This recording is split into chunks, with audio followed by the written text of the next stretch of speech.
Do you guys know these two persons? Did you see the fight in April? Anthony Joshua, Vladimir Klitschko. I think the biggest fight this year in boxing.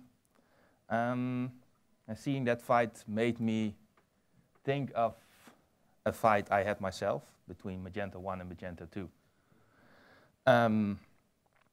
First of all, this is me. I develop while eating stroopwafels, so you can say that I'm from Holland. You can find me on Twitter, LinkedIn, also Commerce Hero. And I'm going to talk about my experience migrating from Magento1 to Magento2 as a developer. Who has been working on Magento1 projects? Who is now working on Magento2 projects? Who likes the difference between the two of them? Well, there is a big difference. I wanted to start off, and the first thing I found out is that Magento2 is not even close to Magento1. The first thing you do, of course, is install a new Magento installation, which I like more with Composer and everything. And it actually worked out pretty well for me. That part was easy, so I got off to a good start, I think. But then the first question arose, what are we going to use? We have vanilla Magento, which is less and grunt. Then we have Snowdog, who's actually in the room on the other side of this wall, I guess. And then you have headless. Personally, I like headless the most. But there's one big thing. Headless costs a lot of time and a lot of money. So that was the thing that fell off at first. And then we had to choose between vanilla Magento and Snowdog. As a company, we stuck to vanilla Magento because we already had some projects live that used Magento2, and it's quite difficult to work with two different setups. And we're also working on some new projects which are already started on the vanilla Magento installation, which was pretty difficult for me to encourage my team or my colleagues to switch to less, because they were pretty far in setting up the CSS and the styling and stuff. And one thing was that Magento2 Commerce is the platform we use most, formerly known as Enterprise, and by default, Snowdog didn't have a commerce fallback.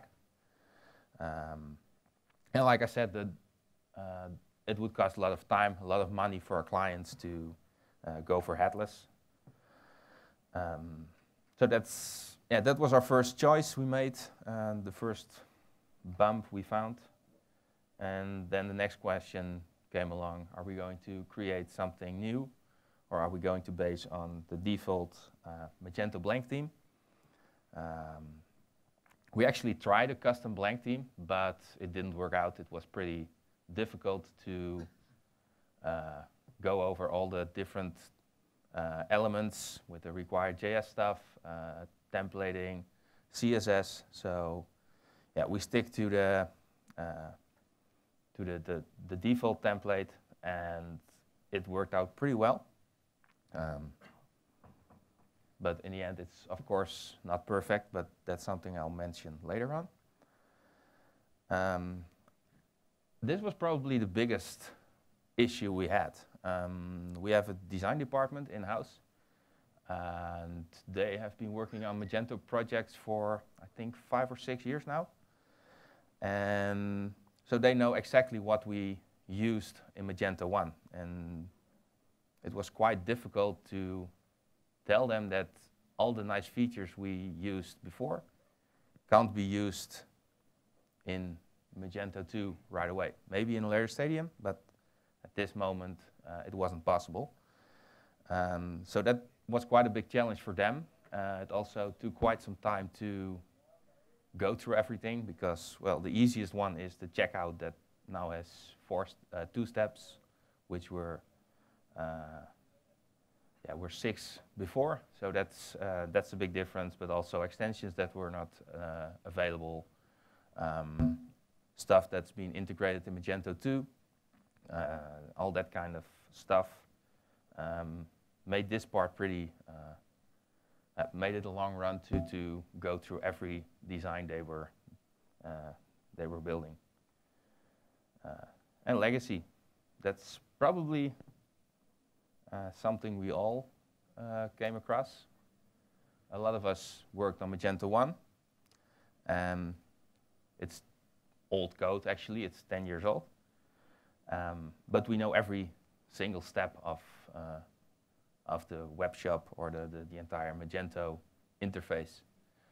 And it's completely new in Magento2, so we had to start with, well, actually zero knowledge on the technology base.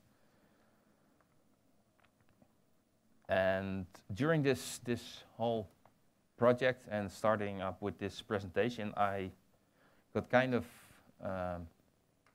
curious how I was working on Magento1 versus Magento2. And I looked up all the details, all my logged hours from the last year until the end of last month.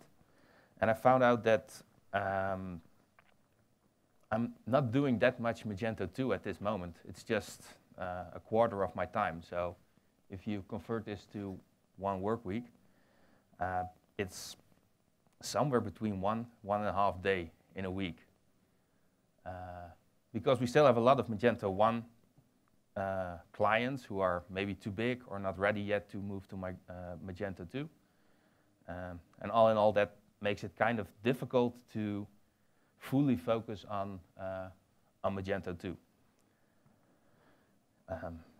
But then I thought, yeah, well, it's not that hard. In the end, we're just working with JavaScript, HTML, PHP, the stuff we all know. So how could I improve on mastering Magento2 more and more over time? Knowledge is, of course, the base of everything. You need to share your information. I think that's why we're all here, to share knowledge, talk with other developers on how they fix issues, how they see things.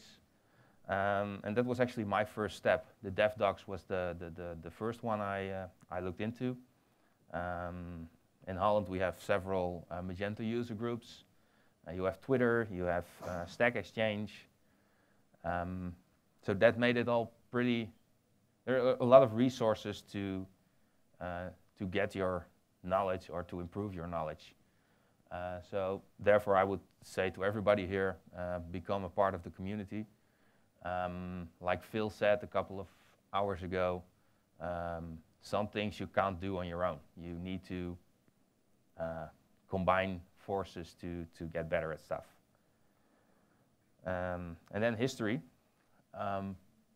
We're at Magento 2.2 now. I looked up when Magento 1.2 came out, and that was 2009. It's about the same time I started working with Magento 1. And I know there's still a lot of bugs in Magento 2, and it's not perfect yet, but if you compare that with Magento 1, I think we're way better off than we were back then, because that version was way from stable. And I know my first shop, which took me a couple of weekends to actually get it to work as it should be without any issues. And focus, yeah, I already mentioned it. On a week, it's 1 day of Magento on Magento 2. But we all know it's not just 1 day fully focusing on Magento 2. And I try to do that more and more because if you get in that flow, it's easier to increase your work rate and your velocity. And it's easier to understand your stuff. So where I, before looking into this, mostly did some Magento2 on Monday and then something on Tuesday and maybe something on a Thursday and a Friday. I now started to pick one day a week, which I would fully focus on Magento2, which increased my knowledge, would increase my velocity. And if you look back at the numbers I showed, I found out that after doing this, the line of Magento, useful Magento2 time increased significantly. So yeah, that I think that would be my biggest advice. If you're working on Magento1 and Magento2, make sure you block your agenda to fully focus on Magento2. And yeah, and in the end, it's just new. We have this saying in Holland, onbekend maakt onbemind, which actually mean we fear that what we don't know. After listening to the MST guys and after that Phil Jackson, I had the feeling that this was something like a topic on this day, fear. But in the end, it's not what I said. It's not that difficult. We have new developers, fresh from school, who we only let them work on Magento2 projects. From time to time, they get interested in Magento1, and they get cured pretty easily because they actually asked me once how we could ever work with this old and deprecated stuff. And yeah, that. So in the end, it's just the conversion that makes it difficult for me. And if I compare it with the new guys, they think it's pretty easy. So this encouraged me to keep on focusing on Magento2, because if they can do it, I can do it as well. And yeah, just do it. Magento1 is close to the end of its life, and Magento2 is the future. And there's no need to keep on learning stuff for Magento1 if you already know that in the end all your clients will move to Magento2. All your new projects will be Magento2. Everybody here is talking about Magento2, so you just have to go with the flow. And it might be scary, it might be difficult at start, but in the long run, if you continue focusing on it, if you continue pushing yourself to learn it and to get yourself better at developing in Magento2, it will not be that difficult for a long period of time. So back to these two. This was a massive fight, and for me it's like this. We had Klitschko, who has been a really good fighter for the last decade, I guess. And the fight itself was pretty tough, but now we have Joshua, who is the new guy who beat Klitschko. Thank God, otherwise my presentation wouldn't make sense at all. He's the new guy, he's fresh, he has his own way of working. He doesn't look like Klitschko in the way he acts. He won, and that made it, that's how it works for Magento2 with me as well. Magento1 is at end of its career. It made e-commerce completely different. It's had a good 10 years, but yeah, the new guys are coming up, and with Joshua and Magento2, we have some really nice guys to look into the future. And in the end, you'll win by knockout. Thank you.